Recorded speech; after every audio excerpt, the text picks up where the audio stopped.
बिस्मिल्लाहिर्रहमानिर्रहीम। अहबाब वक़ार अस्सलाम वालेकुम। मैं हूं प्रोफेसर खिज़र अब्बास और आप देख रहे हैं मेरा YouTube channel professor Khizar Abbas.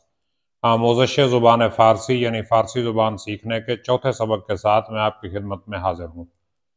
इस वक्त मेरे सामने जो सबक मौजूद है इसका नाम है फ़ेल माज़ी मुतलक मजहूल।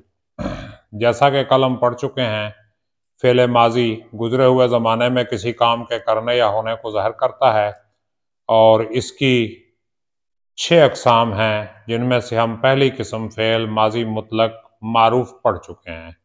मारूफ़ का मतलब यह है जिस फ़ेल का फ़ाइल मालूम हो उसे मारूफ़ कहते हैं और जिस फ़ेल का फ़ाइल मालूम ना हो उसको मजहूल कहते हैं।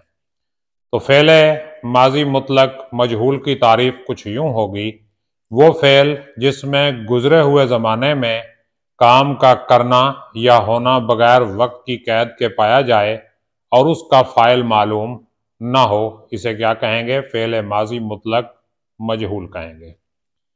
तो अब इसके बनाने के कायदे की तरफ बढ़ते हैं कि इसके बनाने का कायदा क्या है।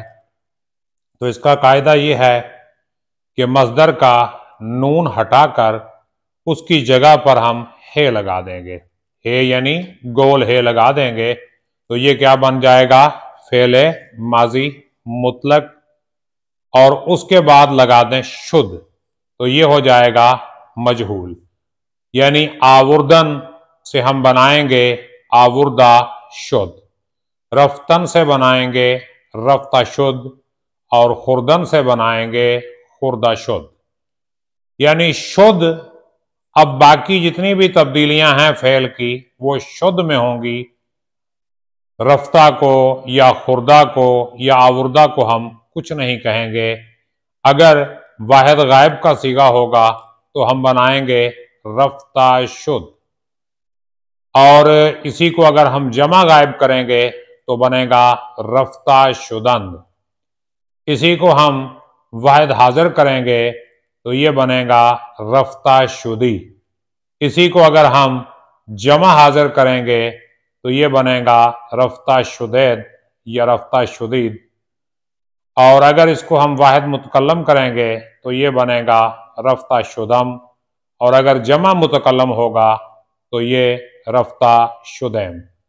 यानी वो मुज़क्कर मुअन्नस वाहिद में होगा तो रफ्ता शुद्ध, जमा में होगा तो रफ्ता शुदंद, तू जो है वाहिद में होगा तो इसके लिए रफ्ता शुदी, और अगर तुम या आप जमा में होगा तो उसमें क्या होगा? रफ्ता शुदीद या रफ्ता शुदैद।